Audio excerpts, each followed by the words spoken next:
El outback australiano. Hay pocos sitios más duros que este.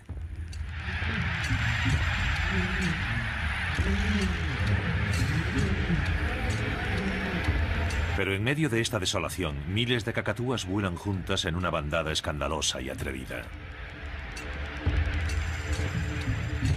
No se limitan a sobrevivir, prosperan.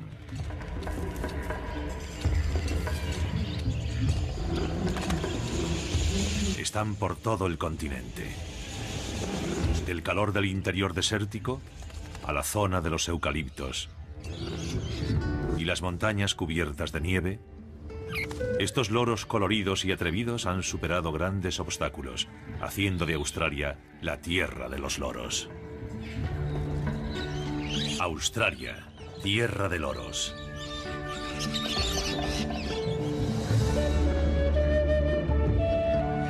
Antes de que Australia tuviese desiertos, los bosques tropicales cubrían el continente. Hoy solo quedan unas cuantas zonas verdes.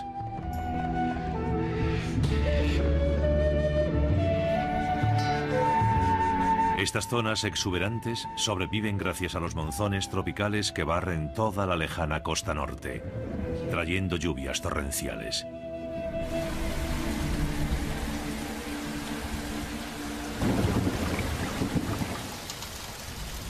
En estos bosques, una variada colección de loros desarrolló picos hábiles y patas diestras para conseguir el rico botín de semillas y frutas.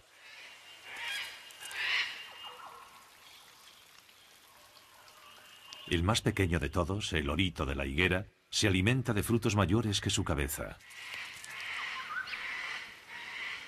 Por regla general, los machos desarrollan el colorido más rico posible para atraer a las hembras, sin convertirse en un reclamo para los depredadores. El loro real es muy llamativo,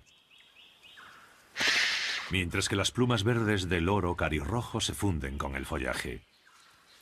Confía en su sensual cabeza roja y sus ojos brillantes para conseguir a las hembras.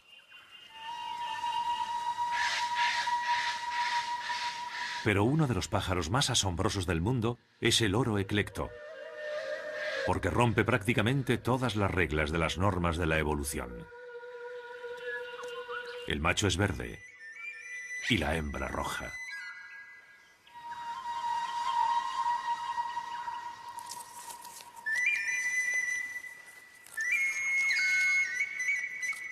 Son tan diferentes que durante mucho tiempo se pensó que debían de ser especies distintas.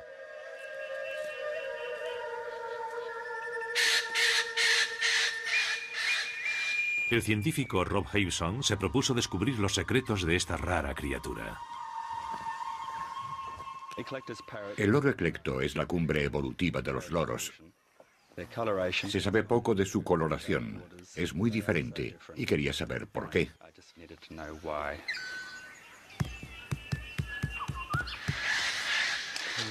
Muy bien. Los he molestado, pero era necesario para ver si estaban dentro de los huecos. De un hueco salió uno, así que es un buen síntoma en esta etapa. Vale la pena lanzar una cuerda y trepar al árbol para echar un vistazo más de cerca. Pero había un problema. Tengo mucho miedo a las alturas. Estaba empezando a marearme, pero también tenía muchas ganas de ver qué había dentro de los huecos. Así que me sobrepuse al miedo, me obligué a mantener la calma y a seguir trepando. Oye, Lindsay, hay huevos. ¡Estupendo! Es una maravilla. Están criando de nuevo. Subiré hasta el otro hueco a ver qué hacen. Subí 15 metros, 20 metros, 25, y al fin llegué al nido que buscaba. Eché un vistazo dentro y vi a dos polluelos preciosos.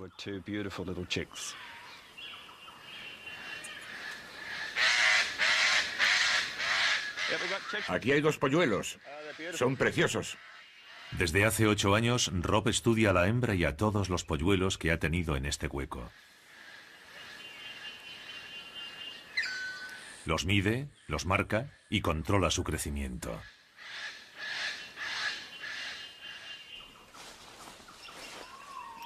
Esto no parece molestar a los polluelos, ni hace que su madre deje de alimentarlos.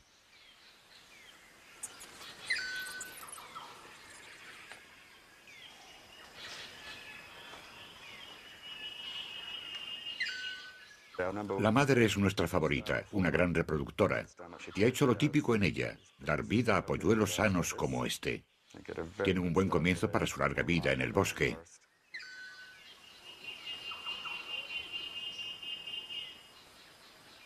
Es difícil hallar buenos huecos, y la hembra custodia el suyo con fiereza. Hemos pasado mucho tiempo observándola en el nido. Hicimos escondites en árboles cercanos. Pasamos mucho tiempo en la copa de los árboles y estudiamos la conducta de la hembra. La hembra favorita de Rob no se arriesga con su nido y no lo abandona en los 9 meses de la estación de cría. Depende totalmente de que el macho le traiga alimento. Es como el reparto a domicilio. Es como un enfermo que convalece en casa. Y los machos se encargan de todo el trabajo. Van y vienen durante todo el día para ganarse el derecho a que ella acepte su comida. Y por supuesto esperan poder copular con ella a cambio. Pero esta hembra no solo gozaba del cuidado de un macho. Tenía un montón de pretendientes. En realidad había 6 machos esperando para alimentarla. Y copulaba con todos ellos. Supusimos que era una artimaña. Quería que todos pensaran que tenían la oportunidad de fecundarla para que les sirviese de incentivo y saliesen a buscar comida. Pero los análisis de ADN de las plumas de los polluelos revelan algo asombroso. De las 24 crías que ha tenido en los 8 años pasados, 19 son del mismo macho supersemental. Para completar sus datos, Rob quería saber hasta dónde iban los machos en busca de alimento. Capturamos a muchos machos y les pusimos transmisores en la cola. Instalamos antenas en las alas de nuestro avión y luego seguimos a los machos por el aire. Aunque parezca increíble, los machos en celo buscaron alimento recorriendo una superficie de hasta 100 kilómetros cuadrados.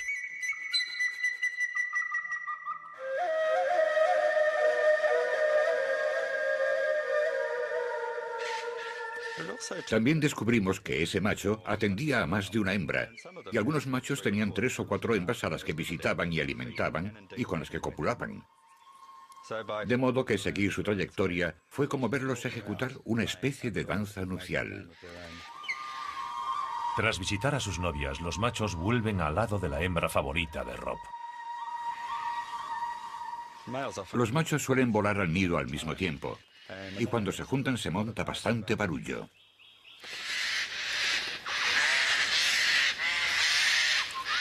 Con un estilo de vida tan distinto, la gran diferencia de color entre los dos sexos resulta lógica.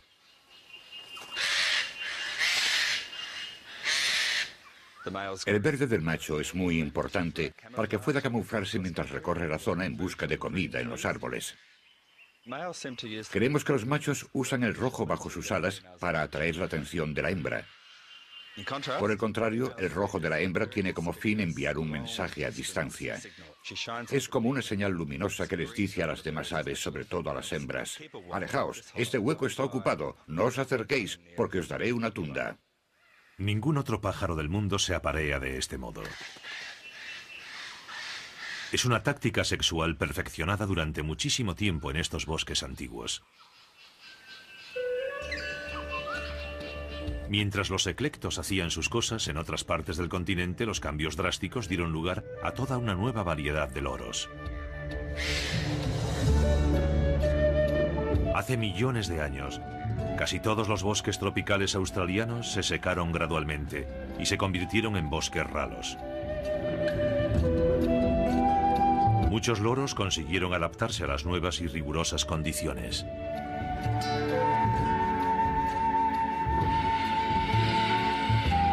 Para sobrevivir en la frontera del desierto, la cacatúa fúnebre de cola roja permanece en las escasas zonas fluviales arboladas. Al ponerse el sol, los pájaros llegan desde todas direcciones.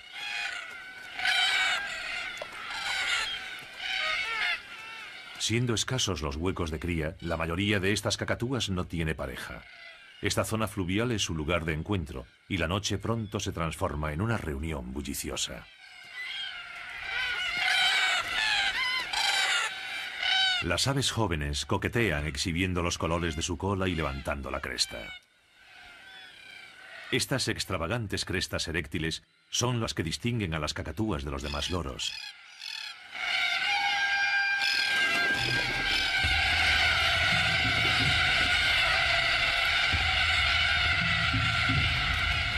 Estas cacatúas oportunistas prosperaron y se propagaron cuando el continente se secó. Durante la pasada edad de hielo, los vientos barrieron el terreno y acumularon arena formando grandes dunas.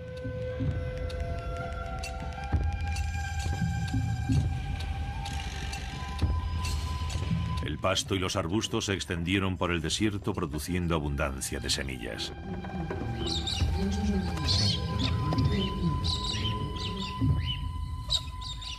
Las cacatúas Galak no tardaron en aprovechar el nuevo alimento. No eran comensales quisquillosos y recorrieron todo el territorio comiendo casi de todo. Hoy casi no hay un rincón en Australia libre de estas extrovertidas cacatúas.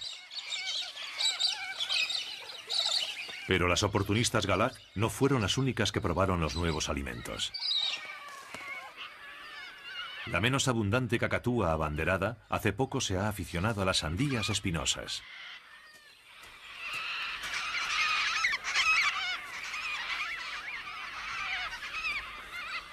Estos pájaros curiosos manipulan hábilmente el fruto con las patas para acceder a su interior.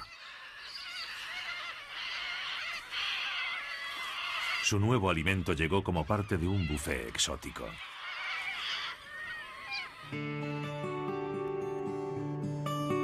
Hace 150 años, los ganaderos se abrieron camino hasta el centro del desierto y allí a donde fueron llevaron nuevos alimentos que los loros aprovecharon.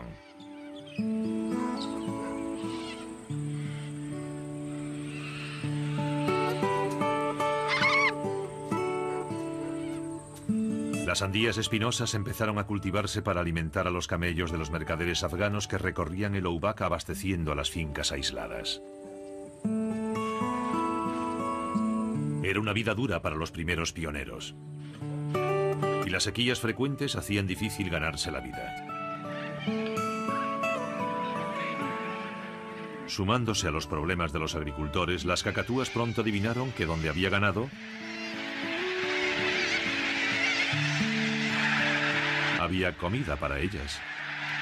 Toda esa comida rápida gratis hizo la vida muy cómoda para generaciones de cacatúas y su número se disparó.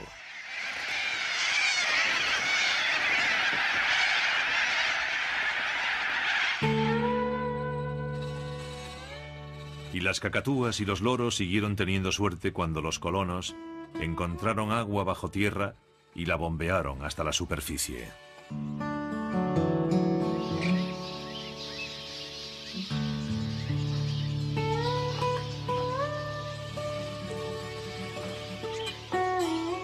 Los pozos artesanos contribuyeron a que los loros se propagasen y sobreviviesen donde antes no habían podido. Loros de cuello anillado, periquitos,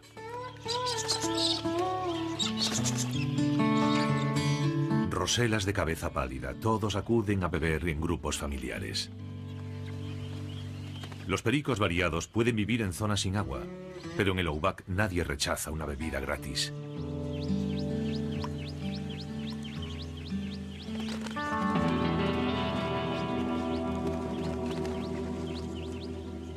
La lluvia no abunda en los desiertos australianos. Las sequías pueden durar más de una década.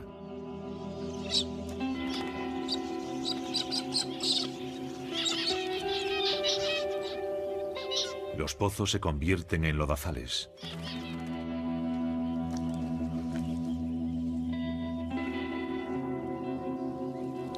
Dejando a un cangrejo de agua dulce expuesto y siendo presa fácil.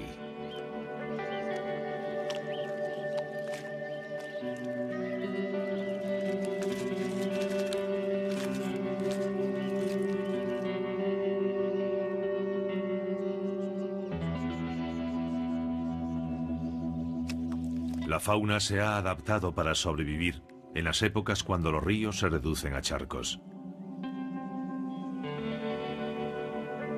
Y los embalses se transforman en vacías superficies cuarteadas.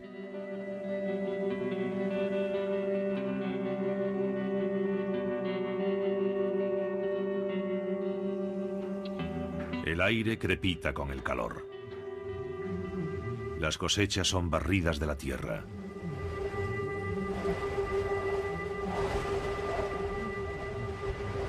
Y el interior reseco aguarda por las lluvias que parecen no llegar nunca.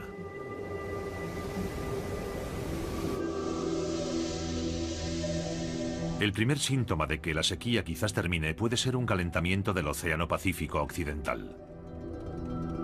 Los ciclones se forman al absorber calor y humedad del mar, mientras el viento avanza hacia el litoral.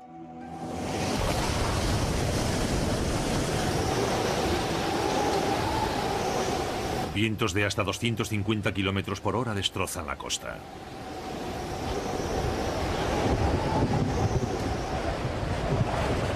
Cuando el ciclón enfila tierra adentro, se debilita y se transforma en una enorme borrasca.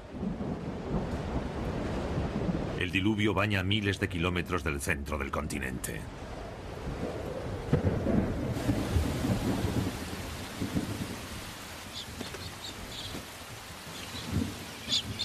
Y las cacatúas carolinas lo celebran bailando bajo la lluvia. En pocas horas, todos los lechos fluviales se llenan de agua vivificante.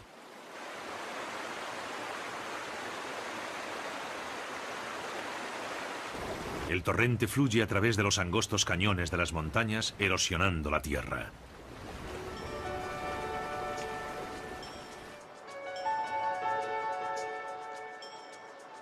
Franjas llenas de vida serpentean por todo el continente hacia el centro agostado.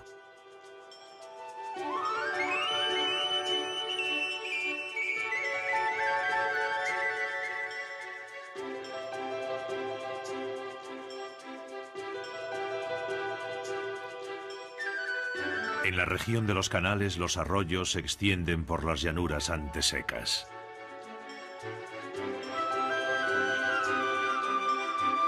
Y durante un breve periodo, el desierto recibe el beso de la vida.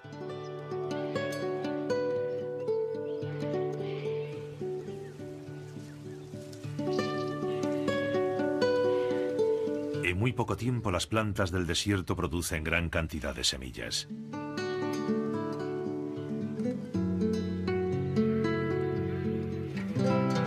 Las aves acuáticas intuyen la transformación y recorren grandes distancias.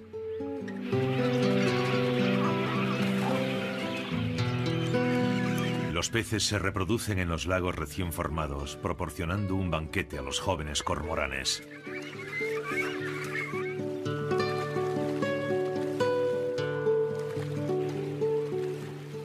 Las grullas rojas llegan en busca de raíces de juncia.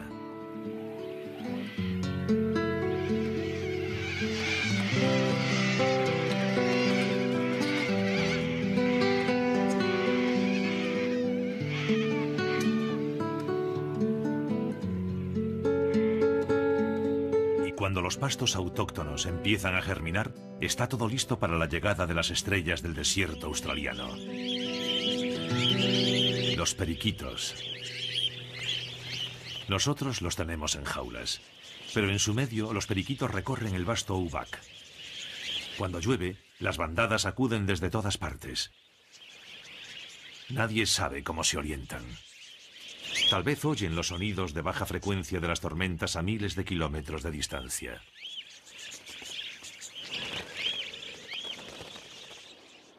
Su objetivo es reproducirse sin parar mientras las condiciones sean buenas. En los cañones de las montañas centrales, de los huecos de los árboles, salen gorjeos de cortejo.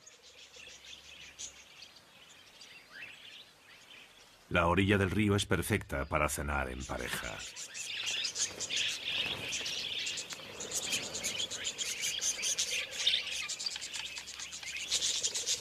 Durante el ritual de cortejo, los machos tienen que camuflarse mientras comen en el suelo, pero también deben mostrar valor para impresionar a las hembras.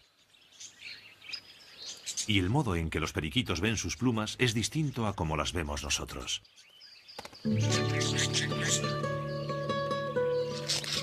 Nosotros captamos los colores rojo, verde y azul, pero ellos tienen una cuarta célula en el ojo que les permite la visión ultravioleta. Cuando los rayos ultravioleta inciden en alguna parte del plumaje del periquito, las plumas despiden brillo. Seguramente la hembra elegirá al macho más atractivo y de plumaje más brillante.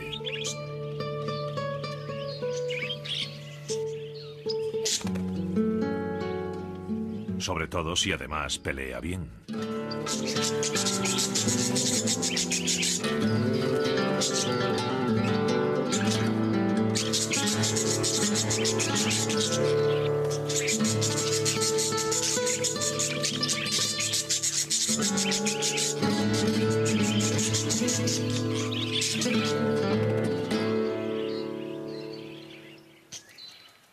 Despachado el rival, el macho ya puede pasar a la compleja tarea de conquistar a la hembra.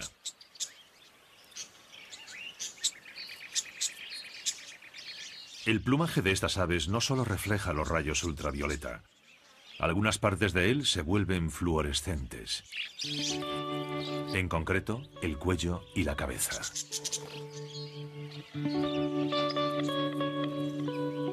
Las plumas no mienten. Para tener plumas atractivas, el macho debe estar sano y libre de parásitos. Esos rasgos anuncian: mis genes son estupendos, elígeme.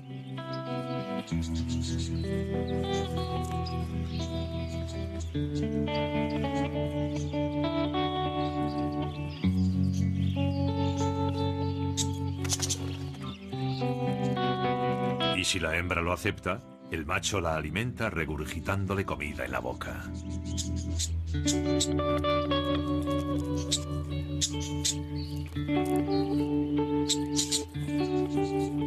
A lo largo de varios días, la hembra pondrá unos 6 huevos que eclosionarán en solo un par de semanas. Ella alimenta a los polluelos ciegos y desnudos con un líquido lechoso nutritivo y crecen enseguida.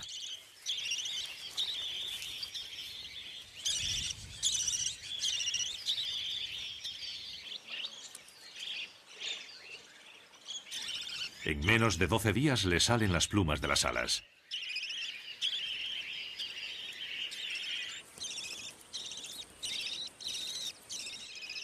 Y después de 4 semanas ya casi están listos para abandonar el nido.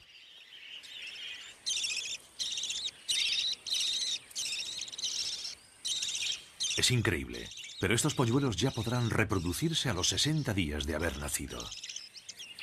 Es un crecimiento muy rápido para sacar a los polluelos del nido mientras el tiempo es bueno.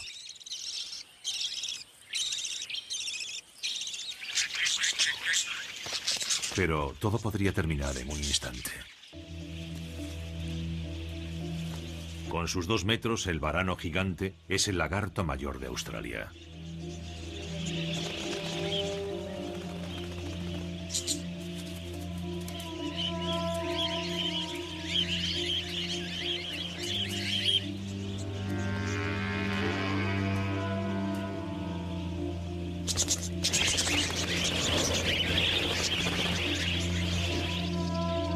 Depredador incansable, recorre grandes distancias en busca de alimento.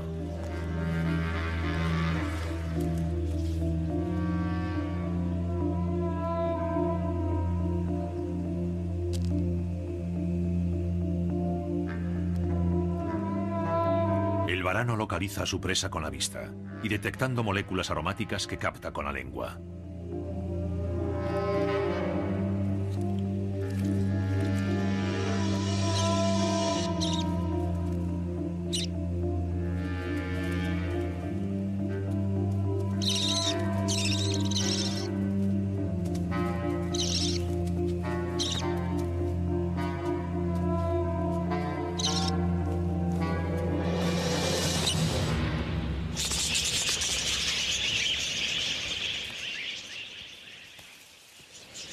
En el aire no son tan vulnerables.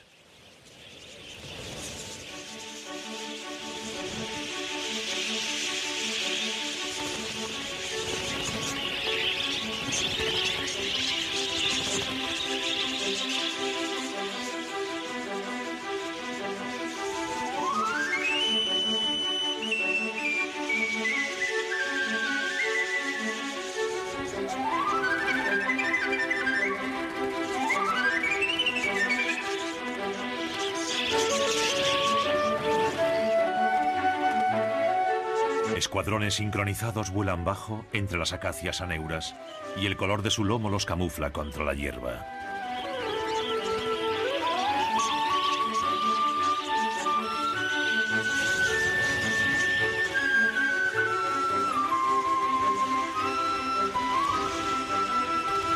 A donde van los periquitos, los siguen las aves de presa.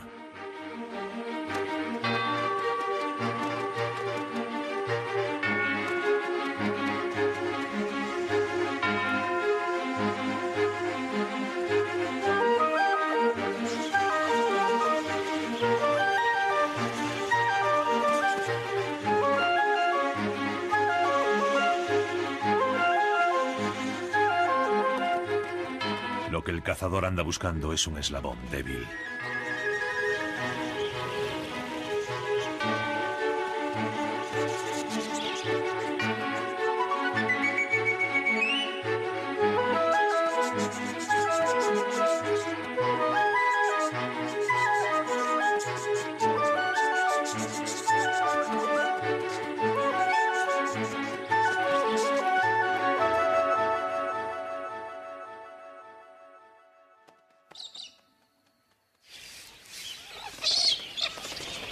Pero no todo es vida y muerte para los loros australianos. Las Galak parecen tener mucho tiempo para jugar.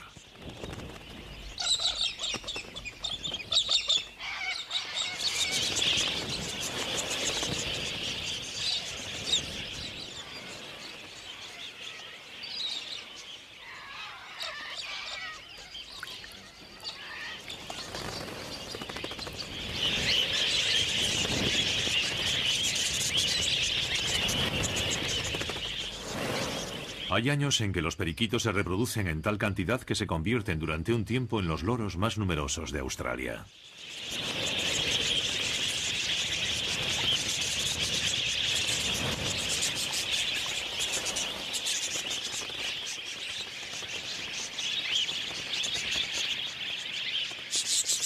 Los relatos de los primeros colonos hablan de bandadas tan grandes que oscurecían el cielo.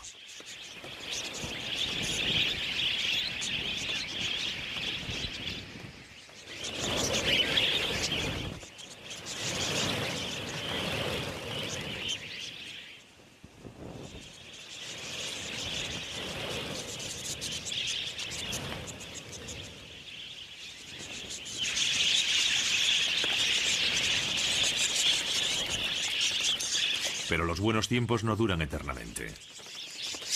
Y a medida que el país vuelve a secarse, la reproducción se detiene. Tras criar a varias generaciones, los periquitos se dispersan, reanudando su vida nómada en el desierto, a la espera de las próximas lluvias abundantes. Lleguen cuando lleguen.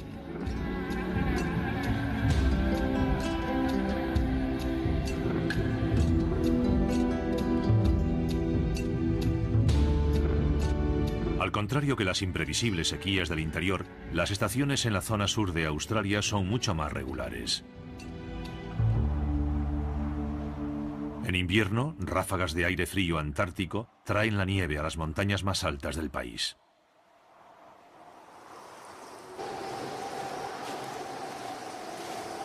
Los güembes encuentran comida en cualquier estación.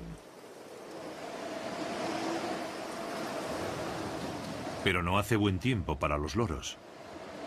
Hay uno que consigue sobrevivir por encima de la nieve. La rosela verde come bayas alpinas en plena ventisca invernal.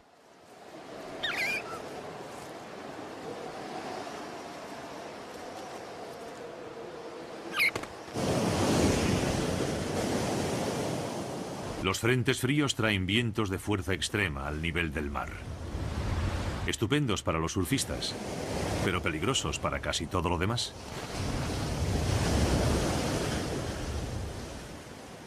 Si eres un periquito de roca, debes adaptarte a comer plantas muy saladas.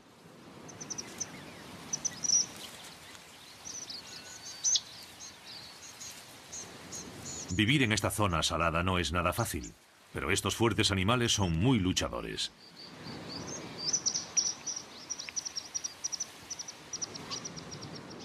Las cosas son algo más fáciles en el cercano brezal costero. Esta zona es más rica y atrae a las cacatúas gang-gang. Como la mayoría de las cacatúas, las gang-gang son zurdas. Se agarran a la rama batida por el viento con la pata derecha, mientras sujetan la vaina con la izquierda.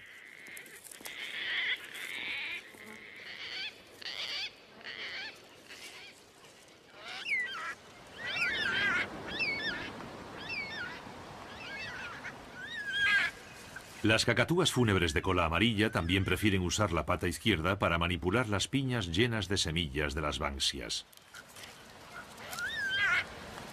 Es una operación compleja que requiere fuerza bruta para romper el exterior duro y también delicadeza para extraer y pelar las semillas del interior.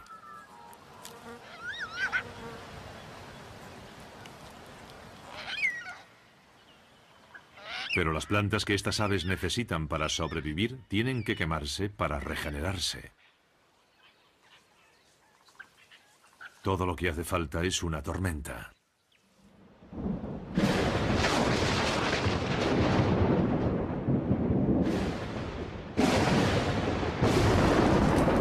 Y la vegetación australiana arde con ferocidad increíble.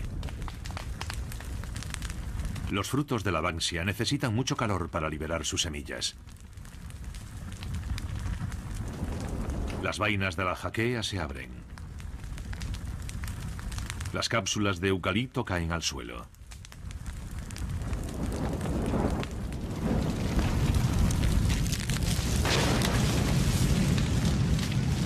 El aceite de las hojas de eucalipto es tan inflamable como la gasolina.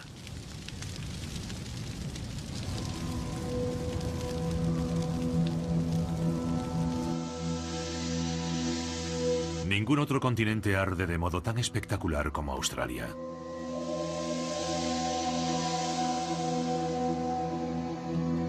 Algunos incendios arrasan millones de hectáreas.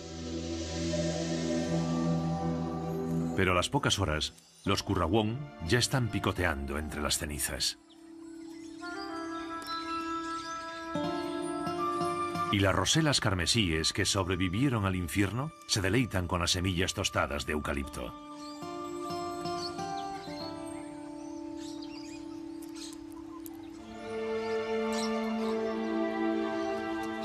Pasados solos unos días, los eucaliptos ya tienen brotes verdes.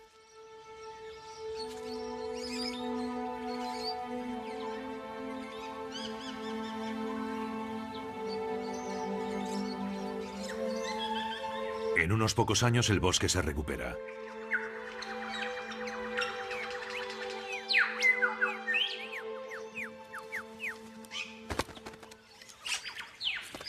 Y hay abundancia de alimento. Así que es hora de que las roselas carmesíes empiecen a reproducirse de nuevo. Con su vistoso plumaje, los loros parecen gritarles a los posibles depredadores: «Comida gratis, venid a por ella». Pero seas un periquito, un eclecto, una rosela o cualquier otra clase de loro, tienes que correr riesgos para poder aparearte.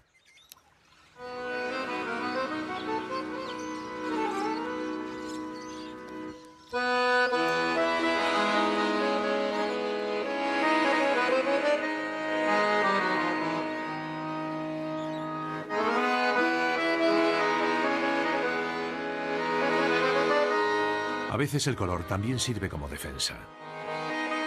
Estos pájaros llamativos en realidad están bien camuflados gracias a su forma de hoja y su lomo verde.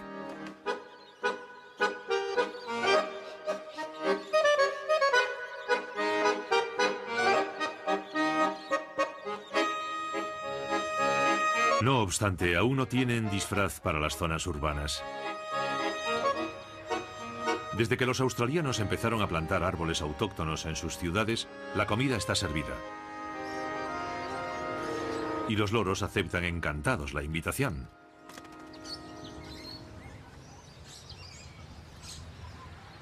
Algunos abusan de la hospitalidad.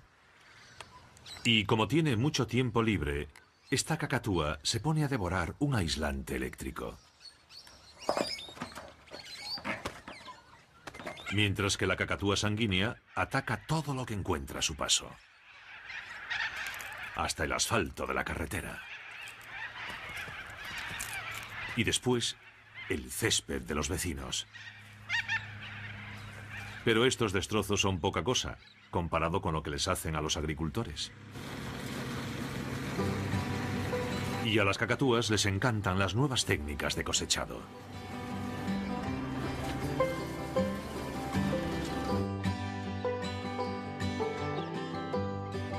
Hace una generación, Lakeland se abrió a la agricultura intensiva.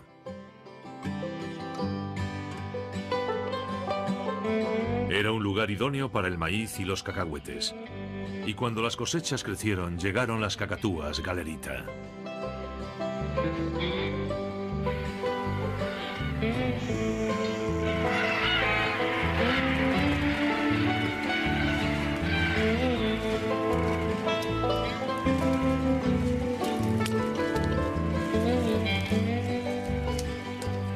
En solo una semana, las aves pueden ocasionar daños por valor de millones de dólares a la plantación de maíz de Darren Hoskins.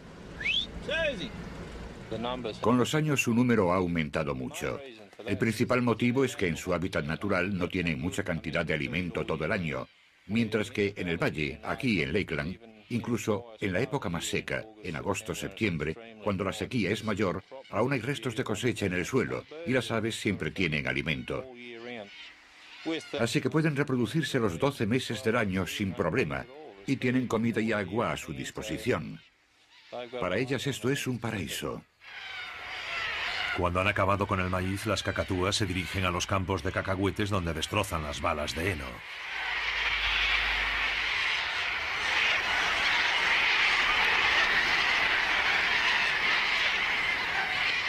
Las cacatúas fúnebres de cola roja se unen a la diversión.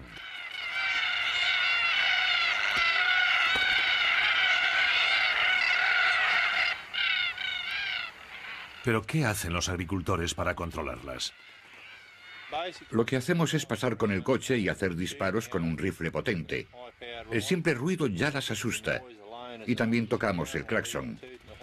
Pero durante 2 o 3 meses tenemos que estar continuamente encima de ellas. Lo único que haces es ir con el coche persiguiendo a las cacatúas de finca en finca hasta que el sol pega duro. Al hacer calor para ellas, se refugian en los árboles. Después vuelven y se ponen a comer otra vez. Y nosotros tenemos que volver a perseguirlas. Es muy molesto.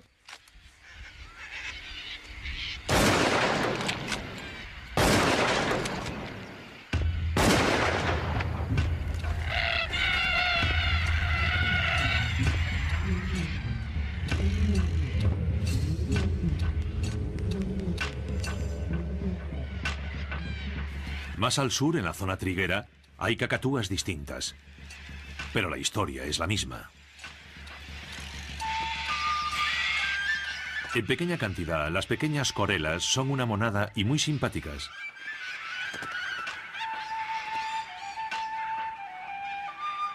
Pero cuando bandadas de hasta 30.000 ejemplares atacan una cosecha, se comprende que los agricultores puedan enfadarse. El grano se almacena en silos enormes y se protege con lona gruesa. Pero la lona no resiste sus picos afilados.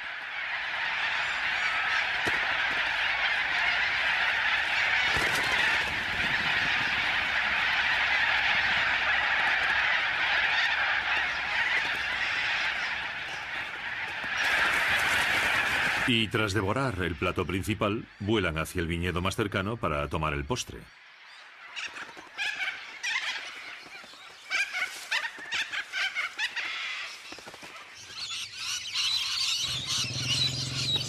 Para los agricultores de lichis, el oro arcoíris es el enemigo.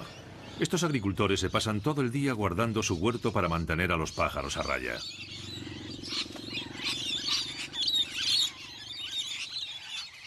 Como los niños con los pasteles, muerden un poco de cada fruto, estropeándolos para el consumo.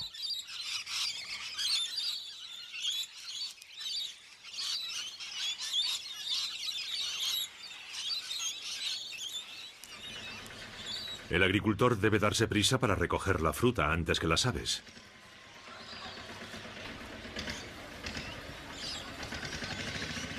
Pero las aves van ganando. Pero no todos los agricultores están en guerra con los loros. Una explotación ganadera de Queensland se ha convertido en refugio inesperado para una rara belleza turquesa: el perico de alas amarillas.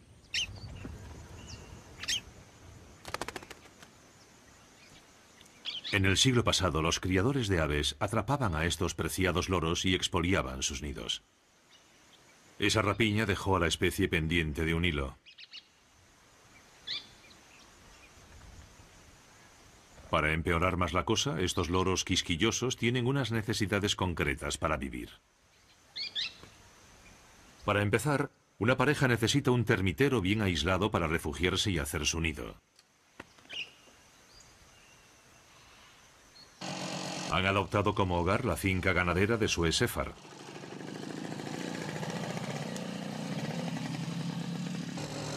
Y desde hace 30 años, cuando llega la época de cría, Sue recorre cientos de kilómetros mirando si hay polluelos en los termiteros.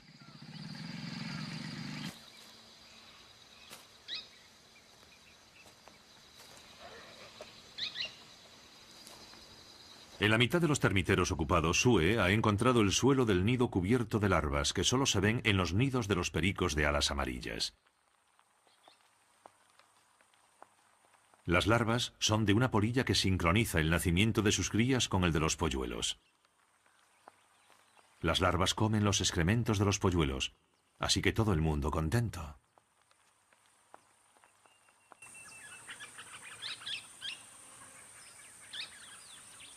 Mientras tanto, los padres de los polluelos salen juntos a buscar alimento.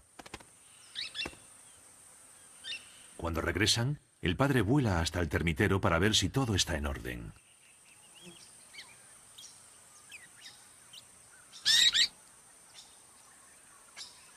Y avisa a los pequeños de que es hora de comer. Monta guardia mientras la hembra baja a alimentar a los polluelos.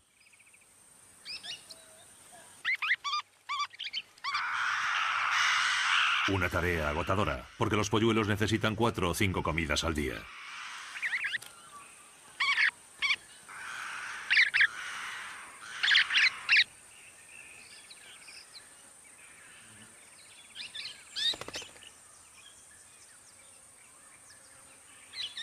La misión del padre es hacer que los polluelos de 5 semanas dejen el nido acogedor y salgan al gran mundo lleno de peligros.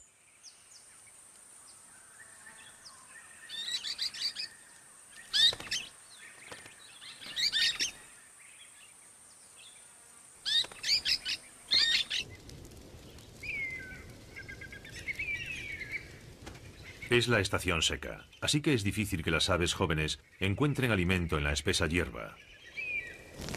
De modo que Sue ayuda a la naturaleza quemando la maleza y dejando a la vista el alimento.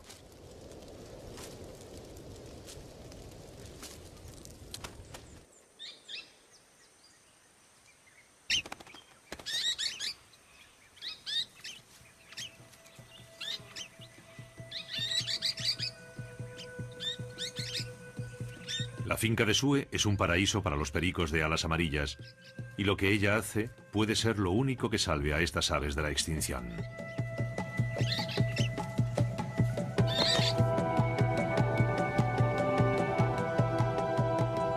Todavía más al norte, en los bosques remotos de la península del Cabo York, hay un loro que intriga a los científicos desde hace un siglo.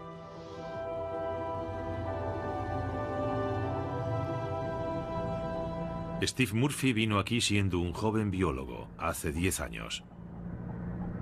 Su objetivo era desvelar los secretos de la cacatúa más espectacular del mundo, la cacatúa de las palmas.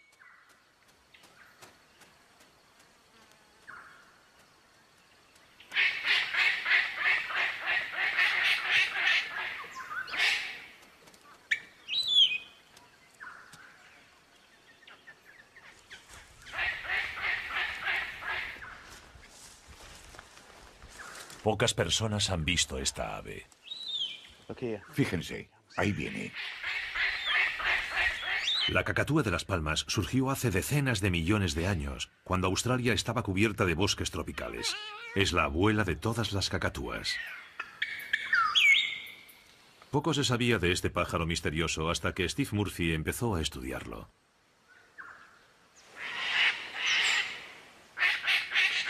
Y el único modo de hallarlo en este bosque es imitar sus graznidos.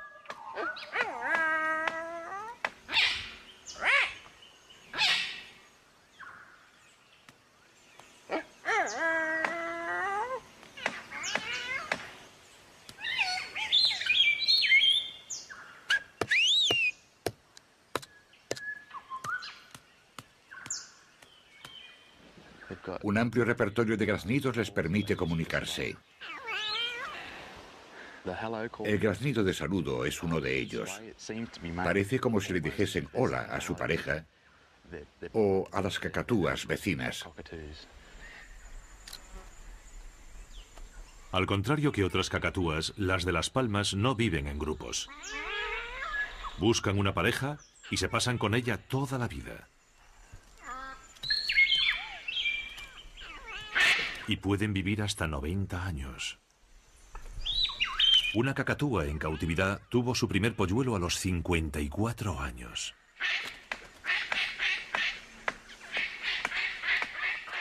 Pero para conseguir pareja, el macho debe ser un individuo de posibles con buenos huecos para anidar. Y si quiere copular, convencerá a la hembra de que tendrá fuerza suficiente para construirle varios nidos suntuosos. Todos los elementos que la cacatúa de Las Palmas posee tienen como fin atraer la atención hacia su gran pico. El color de las mejillas, el despliegue de las alas que los hace parecer mayores. Todo está creado para que las otras cacatúas vean que son fuertes y que su punto más fuerte es el pico. En esencia, lo que intenta es demostrar que es un buen candidato y que la hembra estará bien si se empareja con él.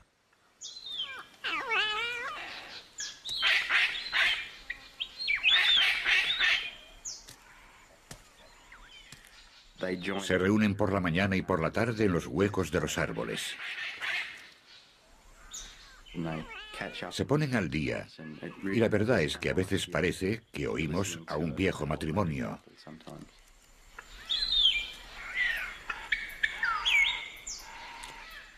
Y no es la única similitud.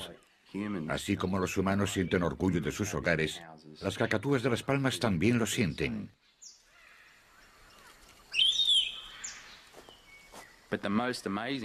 Pero su conducta más curiosa es cuando los machos regresan al nido con un palito y golpean con él en un lateral del nido. Quizás porque las cacatúas de Las Palmas son tan longevas, tienen tiempo para aprender mucho. Ya que es poco corriente ver a un animal usando una herramienta de forma tan deliberada. Creo que es muy probable que la hembra, al ver esta conducta, sepa algo sobre el macho o sobre el nido en el que golpea.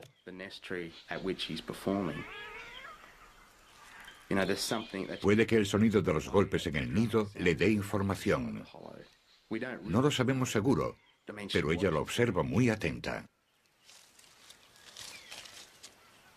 Los quisquillosos machos probarán 2 o 3 palitos diferentes antes de quedarse con uno que los convenza.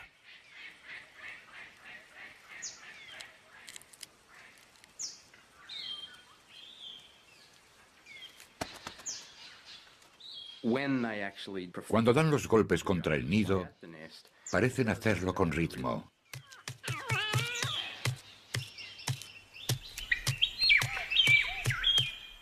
Pero al terminar, acostumbran a sentarse al borde del hueco, deshacen el palito y lo incorporan al nido dentro del hueco.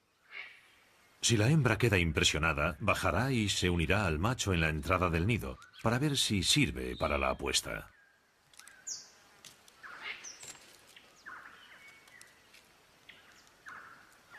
Aprobado el hueco, ya pueden salir en busca de alimento.